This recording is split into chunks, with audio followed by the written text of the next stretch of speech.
नमस्कार दोस्तों, मैं सुभाष कुमार चाणक्य गुरु डिजिटल प्लेटफॉर्म पे आपका स्वागत करता हूं। कल की क्लास में हमने प्रस्तावना के बारे में अध्ययन किया था।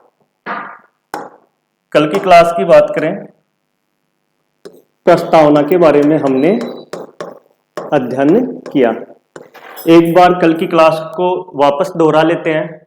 कल हमने प्रस्तावना में सबसे पहले पढ़ा किस टाइप के प्रश्न आते हैं।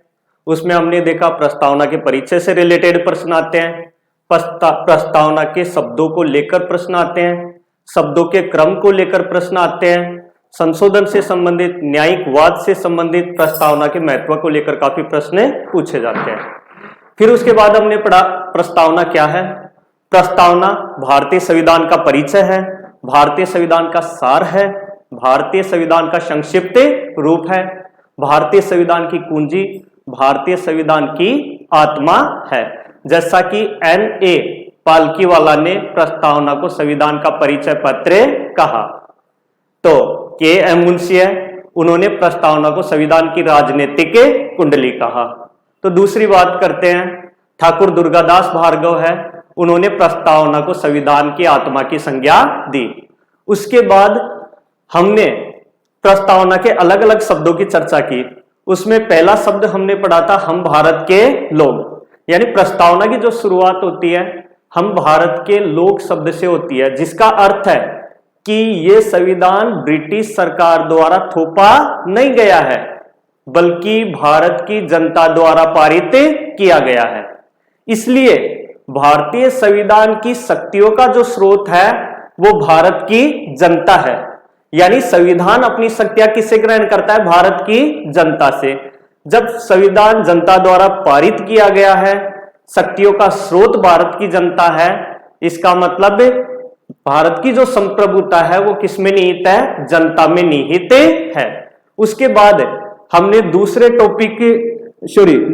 महत्वपूर्ण शब्द संप्रभुता की चर्चा की।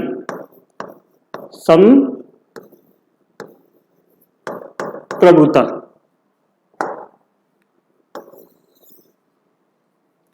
जो दूसरा शब्द है संप्रभुता की चर्चा की। संप्रभुता राज्य के 4 महत्वपूर्ण तत्वों में से एक तत्व है। राज्य के 4 तत्व बताए थे मैंने कल, जनसंख्या, भूभाग, सरकार और संप्रभुता। उन 4 में से सबसे महत्वपूर्ण तत्व संप्रभुता माना जाता है। संप्रभुता राज्य की ऐसी सर्वोच्च शक्ति है जो न केवल राज्य को आंतरिक मामलों में बल्कि बाह्य मामलों में भी स्वतंत्र बनाती है। भारत की प्रस्तावना कहती है कि भारत एक संप्रभु राज्य है जो किसी के अधीन नहीं है, वो अपने आंतरिक और बाहरी मामलों में पूर्ण स्वतंत्र है। यहां तक हमने कल पढ़ा था। अब इसी में एक चीज और, भारत था जो मई 1949 को राष्ट्रमंडल का सदस्य बना। राष्ट्रमंडल का सदस्य बना। राष्ट्रमंडल क्या है? राष्ट्रमंडल है ब्रिटिश उपनिवेश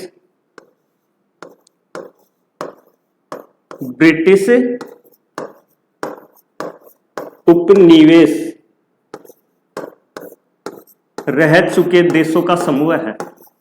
रह चुके देशों का समूह है,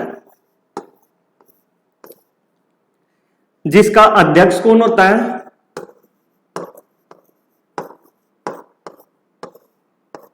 ब्रिटेन का राष्ट्राध्यक्ष। ब्रिटेन का राष्ट्राध्यक्ष इसका अध्यक्ष होता है राष्ट्रमंडल का। भारत मई 1949 में राष्ट्रमंडल का सदस्य बना। कई लोग जो भारत के आलोचक थे उन्होंने भारत की आलोचना की कि भारत राष्ट्रमंडल की सदस्यता ग्रहण करते ही उन्होंने या भारत ने अपनी संप्रभुता खो दी, ऐसी आलोचना की भारत की। तो पंडित जवाहरलाल नेहरू के द्वारा स्पष्ट किया गया कि राष्ट्रमंडल की सदस्यता है एक लचीली सदस्यता है, स्वैच्छिक सदस्यता है। हम जब भी इससे बाहर आना चाहे तब इससे बाहर निकल सकते हैं। इस पर हमारी संप्रभुता पर कोई फर्क नहीं पड़ता। ऐसा जवाहरलाल नेहरू के साथ जवाहरलाल नेहरू ने स्पष्ट किया। तो इस प्रकार ध्यान रखना, भारत अभी भी राष्ट्रमंडल का सदस्य है। राष्ट्रमंडल की सदस्यता से भारत की संप्रभुता पर कोई फर्क नहीं पड़ता। भारत की संप्रभुता पर कोई फर्क नहीं पड़ता। भारत की प्रस्तावना साफ साफ कहती है कि भारत एक संप्रभु राज्य है जो आंतरिक और बाह्य मामलों में पूर्ण स्वतंत्र है, सर्वोच्च है। भारत में कौन सी संप्रभुता अपनाई गई है? लोकप्रिय संप्रभुता, क्योंकि यहां की जो संप्रभु शक्ति है वो किसमें निहित है? जनता में निहित है। नेक्स्ट जो वर्ड है, अगले वर्ड की बात करें, समाजवाद। समाजवाद हमने कल पहली लाइन की चर्चा की थी। हम भारत के लोग भारत को संपूर्ण प्रभुत्व संपन्न, समाजवादी, पंथ निरपेक्ष, लोकतंत्रात्मक गणराज्य बनाने के लिए, ये पहली लाइन थी। इसके दो शब्दों की चर्चा हम कर चुके हैं, हम भारत के लोग शब्द और दूसरा संपूर्ण प्रभुत्व संपन्न शब्द। तीसरा जो महत्वपूर्ण शब्द है समाजवाद। पहली चीज ध्यान रखना, मूल संविधान में नहीं था। मूल संविधान में शब्द नहीं था। इसका मतलब मूल संविधान में शब्द नहीं था तो बाद में जोड़ा गया यह शब्द, और बाद में अगर संविधान में कुछ जोड़ना है और घटाना है तो वो केवल संशोधन के माध्यम से ऐसा किया जा सकता है। संशोधन करने का अधिकार अनुच्छेद 368 के तहत संसद को है। इसका मतलब यह शब्द बाद में जोड़ा गया तो संविधान में संशोधन करना पड़ा। 42वां संशोधन 1976 किया। 42वां संशोधन 1976 जो 1 अप्रैल 1976 को लागू हुआ। इस संशोधन के माध्यम से प्रस्तावना में 3 नए शब्द जोड़े गए, समाजवाद, पंथ निरपेक्ष और अखंडता। तो समाजवाद शब्द है पहली चीज, मूल संविधान का हिस्सा नहीं है। पहली बार कब जोड़ा गया? 42वें संशोधन 1976 द्वारा जोड़ा गया। दूसरी बात करें, अगर मान लीजिए यही प्रश्न आ जाए कि क्या भारत इससे पहले समाजवादी नहीं था, तो इसका मतलब भाई शब्द था वो 42वें संशोधन 1976 द्वारा जोड़ा गया। इसका मतलब भारत 1976 से पहले समाजवादी नहीं था। गलत है ये। भारत 1976 से पहले भी समाजवादी था और इसके समाजवादी प्रावधान थे वो किसमें? नीति निर्देशक तत्वों में, नीति निर्देशक तत्वों में समाजवादी प्रावधान किए गए थे। पूर्व में निर्देशक तत्वों में समाजवादी प्रावधान किए गए थे। प्रावधान किए गए थे, लेकिन फिर भी कई लोगों के द्वारा आलोचना की जाती थी। इसलिए भारतीय समाजवाद को स्पष्ट रूप देने के लिए 42वां संशोधन 1976 प्रस्तावना में किया गया और इसमें समाजवादी शब्द जोड़ा गया।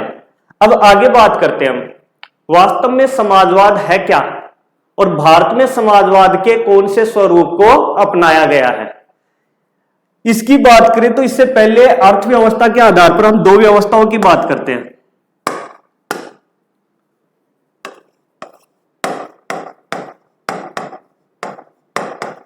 समाजवाद शब्द को समझने से पहले हम अर्थव्यवस्था के 2 मॉडल की चर्चा करते हैं।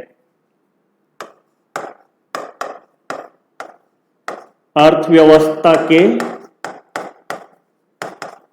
2 मॉडल। एक मॉडल है पूंजीवादी,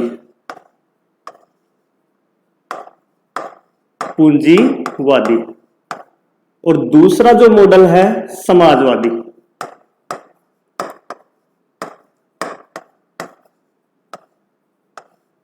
इनकी अगर हम सामान्य चर्चा करें, पूंजीवादी मॉडल क्या कहता है?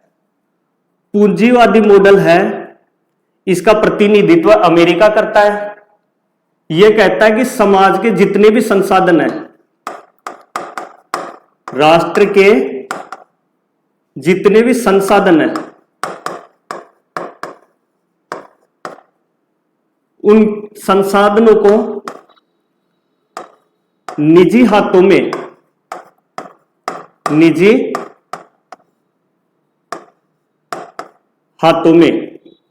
देने पर बल देता है, देने पर बल देता है। यानी पूंजीवादी जो अर्थव्यवस्था है वो कहती है कि समाज के जितने भी संसाधन हैं उनको निजी हाथों में सौंप दो, उनका प्राइवेटाइजेशन कर दो। यानी ये प्राइवेट सेक्टर को बढ़ावा देती है, प्राइवेट सेक्टर को बढ़ावा देती है पूंजीवादी अर्थव्यवस्था। यह कहती है कि समाज के या राष्ट्र के, देश के जितने भी संसाधन हैं निजी व्यक्ति विशेष को सौंप दो, प्राइवेट सेक्टर को बढ़ावा दो, उसमें मुक्त प्रतिस्पर्धा होने दो, मुक्त प्रतिस्पर्धा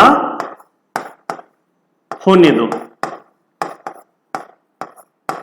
यानी कि यह खुली अर्थव्यवस्था पर बल देता है, खुली अर्थव्यवस्था पर बल देता है। ये पूंजीवादी मॉडल है, वो कहता है कि समाज के जितने भी संसाधन है निजी हाथों में सौंप दो, मुक्त प्रतिस्पर्धा होने दो, जो योग्य होंगे वो आगे निकल जाएंगे और जो योग्य अयोग्य होंगे वो पिछड़ जाएंगे। राज्य को कोई लेना देना नहीं होना चाहिए। यानी पूंजीवादी मॉडल यहां तक कहता है कि राज्य के द्वारा जो गरीब जनता के लिए काम किया जाता है वो भी गलत है, प्रतिभा का हनन है, ऐसा पूंजीवादी मॉडल के द्वारा कहा जाता है। दूसरा जो मॉडल था वो था समाजवादी। ठीक इसका विपरीत है ये क्या कहता है कि राष्ट्र के संसाधन है वो सरकार के नियंत्रण में होने चाहिए। ये क्या कहता है? संसाधन किसके नियंत्रण में? सरकार या समाज के नियंत्रण में होना चाहिए। कार्य सरकार के नियंत्रण में करवाया जाना चाहिए, कार्य सरकार के नियंत्रण में करवाया जाना चाहिए। यानी ये बंद अर्थव्यवस्था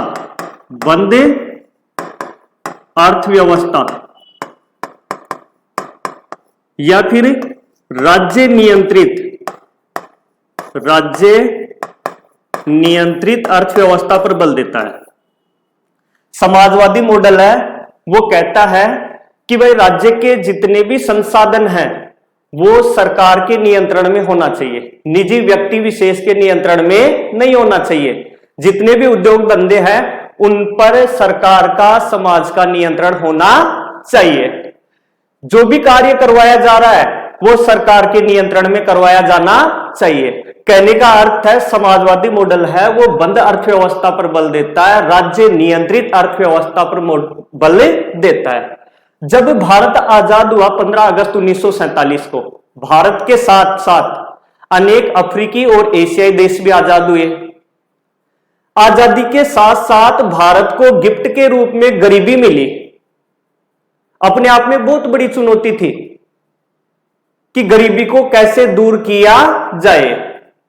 उस समय भारत के सामने अर्थव्यवस्था के दो मॉडल थे।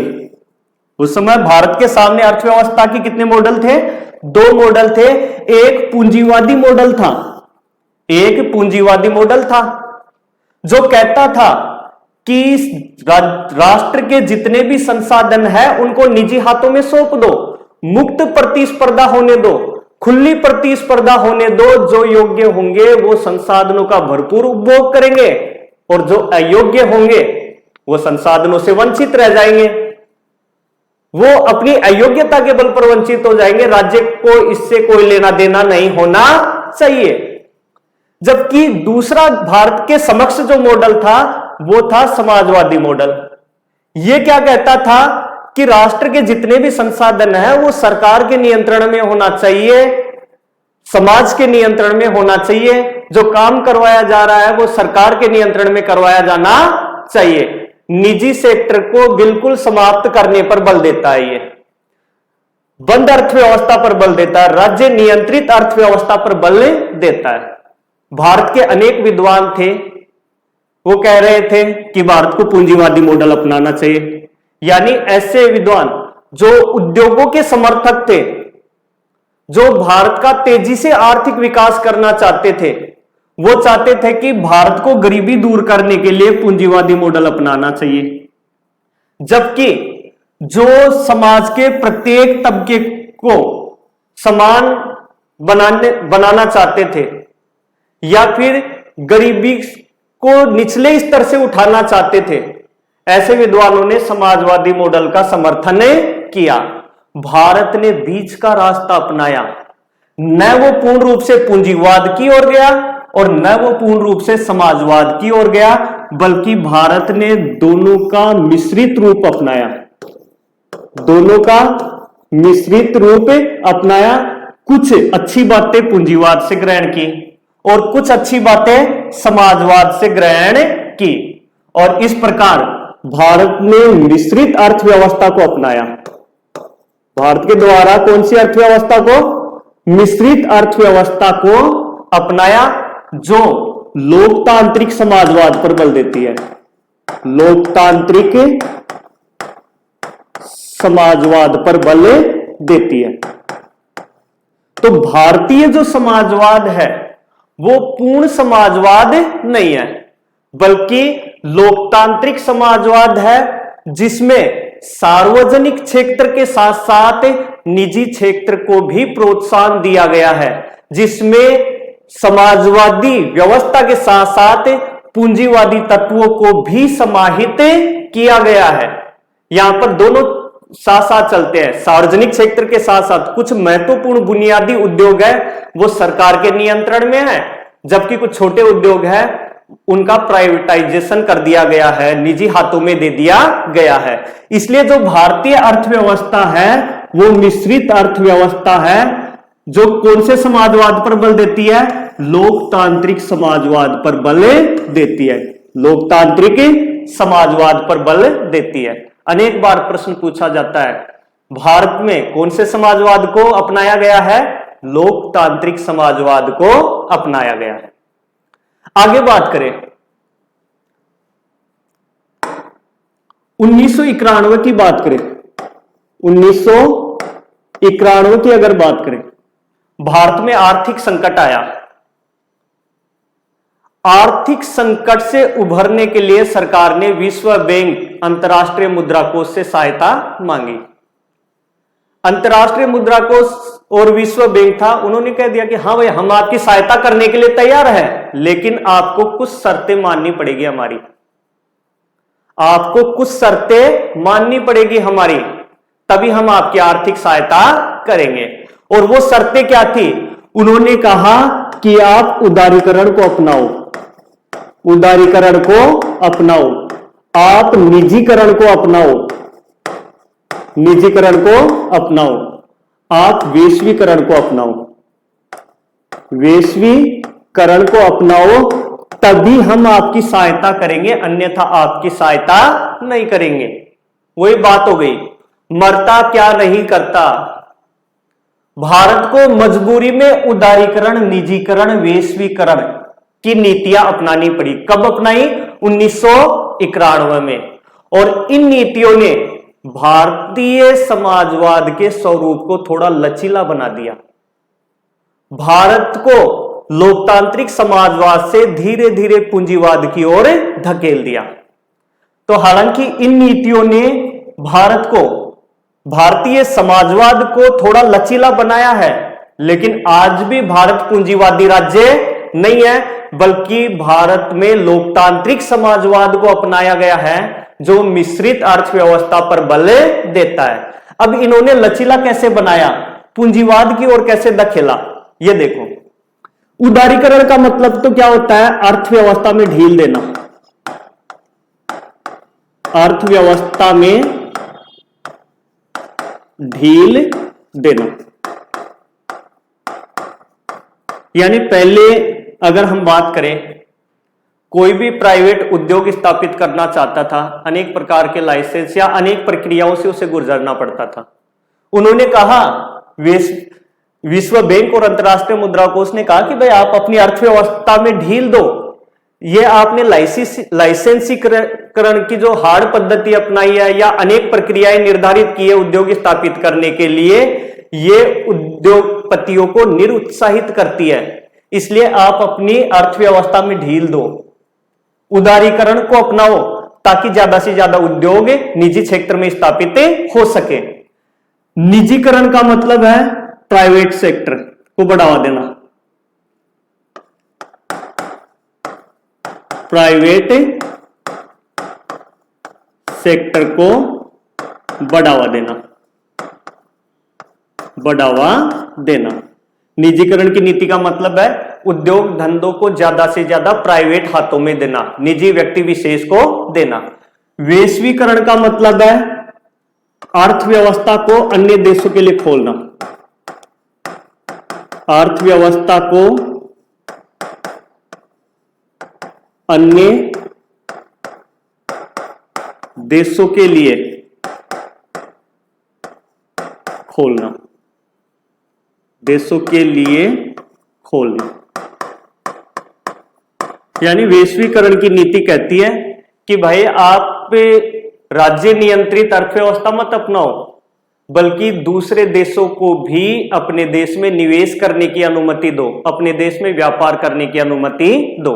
तो ये तीनों नीतियां हैं, उदारीकरण, निजीकरण, वैश्वीकरण की नीतियां हैं, ये पूंजीवाद को बढ़ावा देती है, प्राइवेटाइजेशन को बढ़ावा देती है। इसलिए कई आलोचकों के द्वारा कहा जाता है कि इन नीतियों को अपनाते ही भारत पूंजीवादी हो गया। ऐसी बात नहीं है। हालांकि इन नीतियों ने भारतीय समाजवाद के स्वरूप को लचीला बनाया है, लेकिन भारत अभी भी लोकतांत्रिक समाजवादी है, जो मिश्रित अर्थव्यवस्था पर बल देता है। यहां पर सार्वजनिक क्षेत्र के साथ साथ निजी क्षेत्र को भी बढ़ावा दिया गया है। यहां पर पूंजीवाद के साथ साथ समाजवादी तत्वों को भी सम्मिलित किया गया है। तो समाजवाद में हमें क्या क्या याद रखना है? समाजवाद में याद रखना, पहली चीज, समाजवाद जो शब्द था वो 42वें संशोधन 1976 द्वारा जोड़ा गया, मूल संविधान की प्रस्तावना में शामिल नहीं था। दूसरा, भारत में पूर्ण समाजवाद को न अपनाकर लोकतांत्रिक समाजवाद को अपनाया गया है, जो मिश्रित अर्थव्यवस्था पर बल देता है।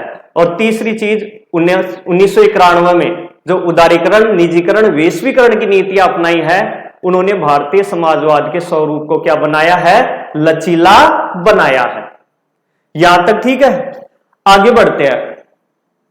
नेक्स्ट वो वर्ड था पंथ निरपेक्षता। चौथा जो महत्वपूर्ण वर्ड है पंथ निरपेक्ष, या फिर आप बोल सकते हो धर्म निरपेक्ष।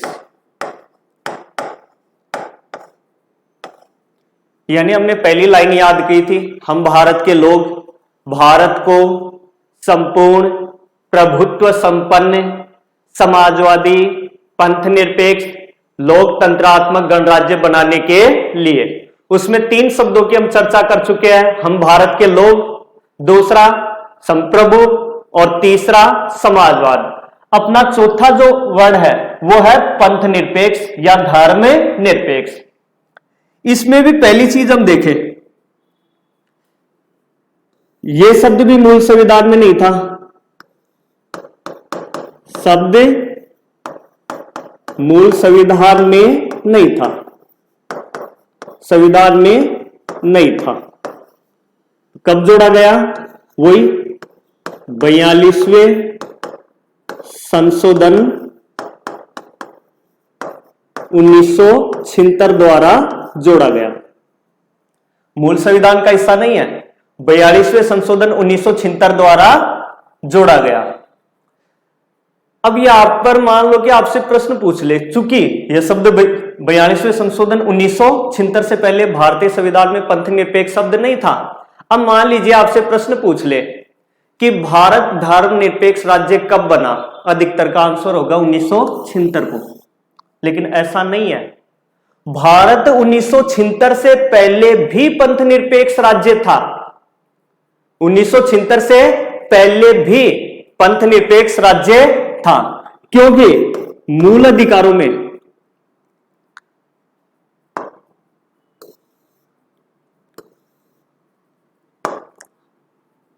1976 से पहले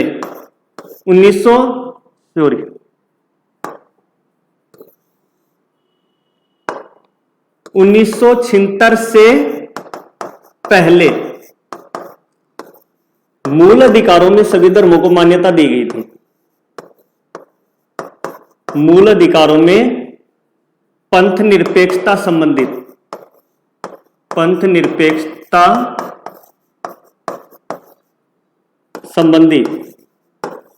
प्रावधान थे। इसका मतलब भारत 1950 से ही पंथ निरपेक्ष राज्य था। 1950 से ही पंथ निरपेक्ष राज्य था। अब यहां पर मैंने आपको बताया कि भाई ये शब्द 1976 में जोड़ा गया, उससे पहले संविधान में यह शब्द था ही नहीं। एक तरफ मैं ये भी कह रहा हूं कि भारत 1950 से पहले ही पंथ निरपेक्ष राज्य था, क्योंकि मूल अधिकारों में पंथ निरपेक्षता संबंधी प्रावधान किए गए थे। तो फिर क्या जरूरत पड़ गई ये शब्द जोड़ने की? जब पहले ही पंथ निरपेक्ष राज्य था तो कहां जरूरत आ गई? अनेक आलोचक थे, उनके द्वारा भारत की आलोचना की जाती थी कि भारत पंथ निरपेक्षता के नाम पर ढोंग करता है। भारत एक हिंदू राज्य है जो पंथ निरपेक्षता के नाम पर ढोंग कर रहा है, दुनिया को अपना ढोंगपन दिखा रहा है। ऐसी भारत की आलोचना की जाती थी। इसलिए भारत में पंथ निरपेक्षता के स्वरूप को निश्चित करने के लिए 42वें संशोधन 1976 द्वारा यह शब्द जोड़ दिया गया। और यह शब्द जोड़ते ही जो आलोचना करने वाले थे उन सबका मुंह बंद हो गया, क्योंकि अब भारत की पंथ निरपेक्षता का स्वरूप स्पष्ट था। भारत की प्रस्तावना कहती है कि हां, भारत पंथ निरपेक्ष राज्य है, यहां पर सभी धर्मों को समान मान्यता दी गई है। तो यहां पर अगर आपसे प्रश्न पूछ ले भारत पंथ निरपेक्ष कब बना, तो ध्यान रखना 1950 से ही भारत पंथ निरपेक्ष है, लेकिन शब्द कब जोड़ा गया? 42वें संशोधन 1976 द्वारा जोड़ा गया। अब आगे हम पढ़ेंगे पंथ निरपेक्षता का अर्थ क्या है।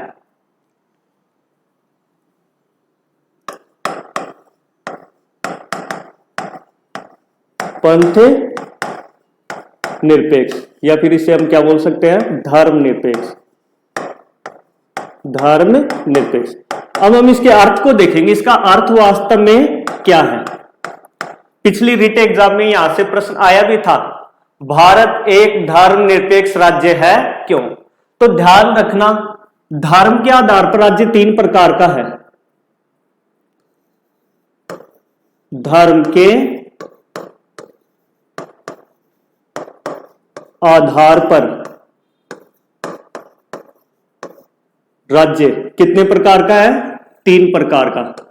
एक होता है धार्मिक राज्य, धार्मिक राज्य। दूसरा है अधार्मिक राज्य, अधार्मिक राज्य।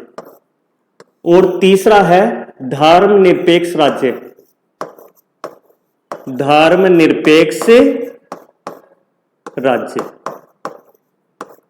धर्म के आधार पर राज्य को हम 3 भागों में बांट सकते हैं, धार्मिक राज्य, अधार्मिक राज्य और धर्मनिरपेक्ष राज्य। जो धार्मिक राज्य होता है यह किसी धर्म विशेष को, किसी धर्म विशेष को महत्व देता है, महत्व देता है। इसका राज्य का निश्चित धर्म होता है, राज्य का अपना घोषित धर्म होता है, धार्मिक होता है। यानी जो धार्मिक राज्य है वहां का कॉन्स्टिट्यूशन, वहां का संविधान ही स्पष्ट करता है, वहां का संविधान साफ साफ कहता है कि मेरे देश का धर्म ये होगा। राज्य के द्वारा घोषित किया जाता है कि इस देश का धर्म ये होगा और हम इसी धर्म को महत्व देंगे, इसी धर्म को बढ़ावा देंगे, अन्य धर्मों से हमें कोई लेना देना नहीं है।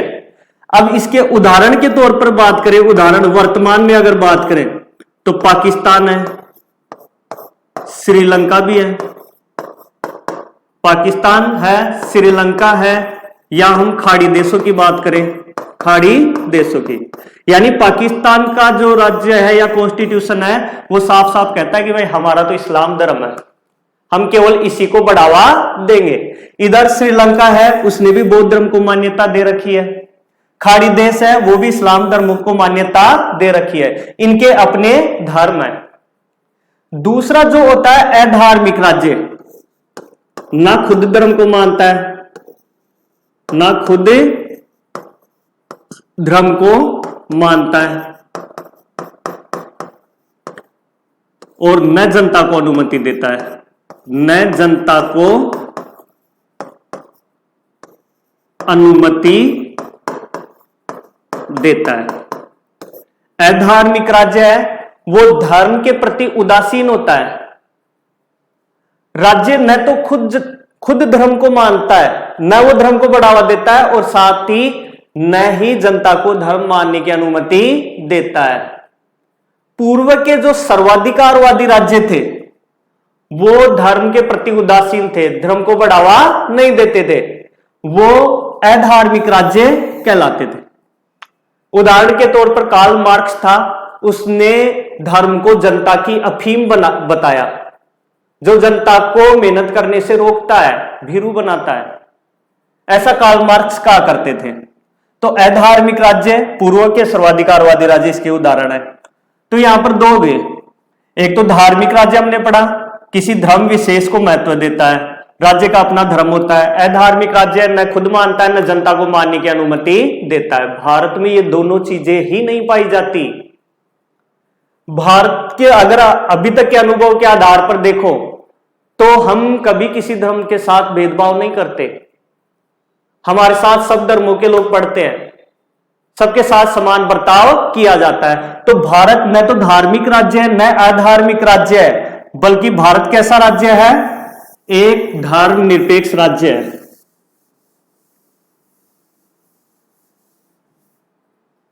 भारत एक ऐसा राज्य है, धर्मनिरपेक्ष राज्य। धर्मनिरपेक्ष राज्य का मतलब क्या है, राज्य का अपना घोषित धर्म नहीं होता, राज्य का अपना स्वयं द्वारा घोषित धर्म नहीं होता। राज्य द्वारा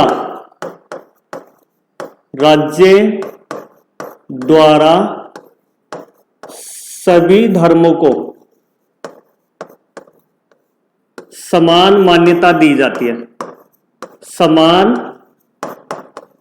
मान्यता दी जाती है। सभी धर्मों के साथ, सभी धर्मों के साथ समान व्यवहार किया जाता है, व्यवहार किया जाता है। किसी विशेष धर्म को मान्यता नहीं दी जाती है, किसी विशेष धर्म को मान्यता नहीं। यानी धर्म हमने तीन पढ़े, धार्मिक राज्य उसका खुद का अपना धर्म होता है, राज्य द्वारा घोषित, उसी धर्म को महत्व दिया जाता है। अधार्मिक राज्य के बारे में हमने पढ़ा, न राज्य का कोई धर्म होता है और न जनता को मारने की अनुमति होती है। तीसरा जो राज्य का रूप है धर्म के आधार पर, वो है धार्मिक राज्य। धार्मिक राज्य का मतलब है कि राज्य का अपना कोई धर्म नहीं है, राज्य का स्वयं के द्वारा घोषित अपना खुद का कोई धर्म नहीं है, बल्कि राज्य के द्वारा नागरिकों हेतु सभी धर्मों को समान मान्यता दी जाती है, सभी धर्मों के साथ समान व्यवहार किया जाता है, किसी एक धर्म विशेष को मान्यता नहीं दी जाती। ऐसे राज्य को हम क्या कहते हैं? धर्मनिरपेक्ष राज्य। चाहो तो इसका स्क्रीनशॉट भी ले सकते हो। तो ऐसे राज्य को क्या कहा जाता है? धर्मनिरपेक्ष राज्य। इसका मतलब अगर प्रश्न आ जाए अब कि धर्मनिरपेक्ष राज्य से क्या अभिप्राय है, तो इसका अर्थ है वह राज्य जिसका स्वयं का अपना घोषित धर्म नहीं होता, राज्य के द्वारा सभी धर्मों को समान मान्यता दी जाती है, सभी धर्मों के साथ समान व्यवहार किया जाता है, किसी धर्म विशेष को मान्यता नहीं दी जाती, ऐसे राज्य को हम क्या कहेंगे? धर्मनिरपेक्ष राज्य कहेंगे। प्रश्न आ जाए, चूंकि भारत की प्रस्तावना है वो साफ साफ घोषित करती है कि भारत एक पंथ निरपेक्ष राज्य है, भारत एक धर्म निरपेक्ष राज्य है। मान लीजिए प्रश्न आ गया, भारत एक धर्म निरपेक्ष राज्य है, क्यों? क्योंकि भारत का अपना स्वयं के द्वारा घोषित कोई धर्म नहीं है, भारत के द्वारा सभी धर्मों को समान मान्यता दी जाती है या मान्यता दी गई है, भारत में सभी धर्मों के साथ समान व्यवहार किया जाता है, भारत में किसी धर्म विशेष को स्पेशल मान्यता नहीं दी गई है, इसलिए भारत एक पंथ निरपेक्ष राज्य है। एक बार फिर से बता रहा हूं, भारत एक पंथ निरपेक्ष राज्य है, क्यों? क्योंकि भारत का अपना घोषित कोई धर्म नहीं है, सभी धर्मों को समान मान्यता दी गई है, किसी धर्म के साथ यहां पर भेदभाव नहीं किया जाता, सभी के साथ समान व्यवहार किया जाता है, इसलिए भारत क्या है? एक पंथ निरपेक्ष राज्य है। आई होप समझ गए होंगे। आगे बढ़ते हैं। अपना जो नेक्स्ट वर्ड है वो है लोकतंत्र।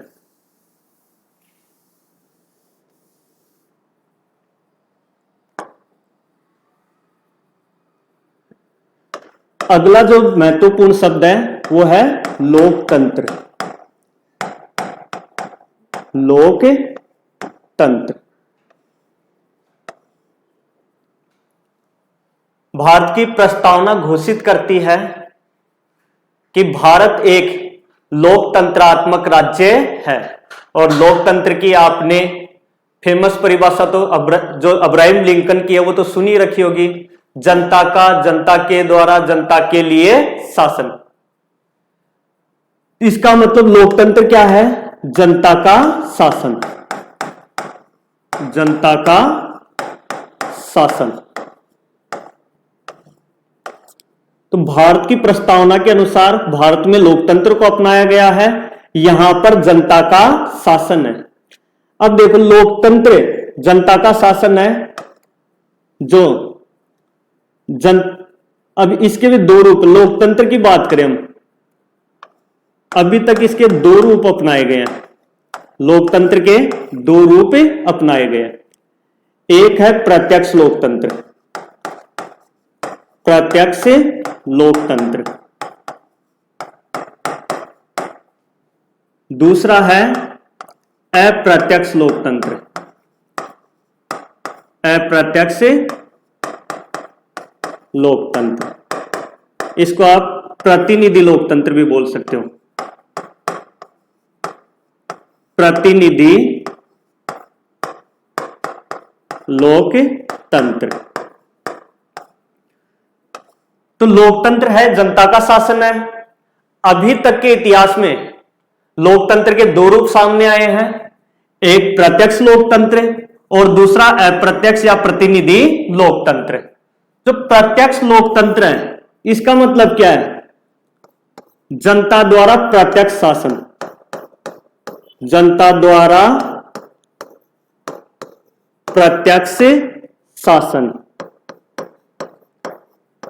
यानी जनता एक जगह बैठे, खुद कानून बनाए, खुद लागू करे और फिर उन कानूनों के अनुसार अपना अपना काम करे।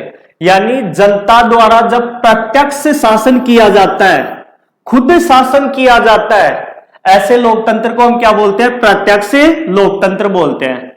और इसका उदाहरण है प्राचीन यूनान। प्राचीन यूनान, प्राचीन यूनान था, यहां पर नगर राज्य थे, नगर राज्य हुआ करते थे, आज की तरह राष्ट्र राज्य नहीं थे। इनकी जनसंख्या की बात करें 5000 के लगभग जनसंख्या हुआ करती थी, 5000 के लगभग जनसंख्या हुआ करती थी। अब ये जनसंख्या एक जगह बैठती, कानून बनाती और फिर उन कानूनों के अनुसार शासित होती। तो उस समय तो प्राचीन यूनान की बात करें 5000 के लगभग जनसंख्या थी और यहां पर वो जनसंख्या बैठकर कानून बनाती संभव था।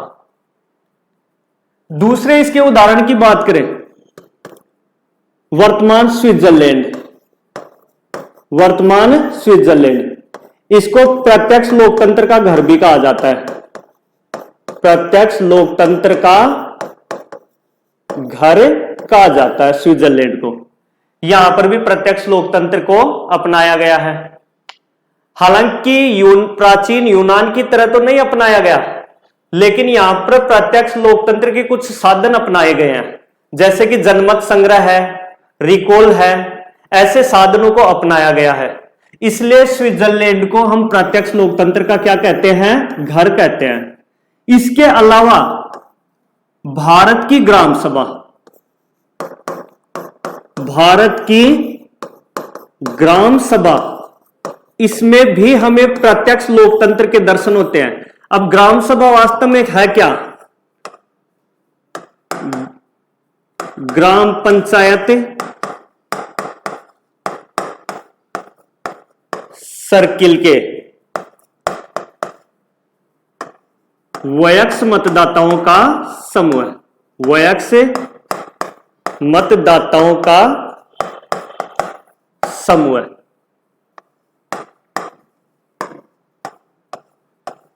तो भारत की ग्राम सभा का मतलब ग्राम पंचायत सर्किल है, उसमें वयस्क मतदाताओं का जो समूह होता है उसको कहते हैं ग्राम सभा, जिसमें 18 वर्ष से ऊपर के जिनको मताधिकार प्राप्त है, जो पंजीकृत मतदाता है, उन लोगों के समूह को क्या कहा जाता है? ग्राम सभा कहा जाता है। वो वर्ष में राजस्थान में 4 बार ग्राम सभा की बैठक होती है। ग्राम सभा के सदस्य एक जगह बैठते हैं, ग्रामीण विकास पर चर्चा करते हैं। तो हम कह सकते हैं कि इसमें हमें प्रत्यक्ष लोकतंत्र के कुछ दर्शन होते हैं। तो वर्तमान में प्रत्यक्ष लोकतंत्र के ये 3 उदाहरण, प्राचीन यूनान के नगर राज्य थे, वहां पर प्रत्यक्ष लोकतंत्र को अपनाया गया था। स्विट्जरलैंड है, यहां पर प्रत्यक्ष लोकतंत्र के कुछ साधन अपनाए गए हैं, इसलिए प्रत्यक्ष लोकतंत्र का क्या कहा जाता है? घर। और भारत की ग्राम सभा है, इसमें भी कहीं ना कहीं हमें प्रत्यक्ष लोकतंत्र के लक्षण दिखाई देते हैं। तो ये तो थी प्राचीन काल के प्रत्यक्ष लोकतंत्र की। यूनान इसका सर्वाधिक प्रतिनिधित्व करता है। अब चूंकि प्राचीन यूनान था, वो नगर राज्य थे, जनसंख्या उनकी 5000 से लेकर 10,000 के बीच जनसंख्या हुआ करती थी, तब तो प्रत्यक्ष लोकतंत्र संभव था। लेकिन वर्तमान में नगर राज्य नहीं है बल्कि राष्ट्र राज्य है, उनकी जनसंख्या करोड़ों अरबों तक पहुंचे गई है। तो वर्तमान में प्रत्यक्ष लोकतंत्र कहीं भी संभव नहीं है। इसलिए भारत में प्रत्यक्ष लोकतंत्र को नहीं अपनाया गया है बल्कि अप्रत्यक्ष लोकतंत्र को अपनाया गया है। इसकी चर्चा हम अगली क्लास में करेंगे। धन्यवाद।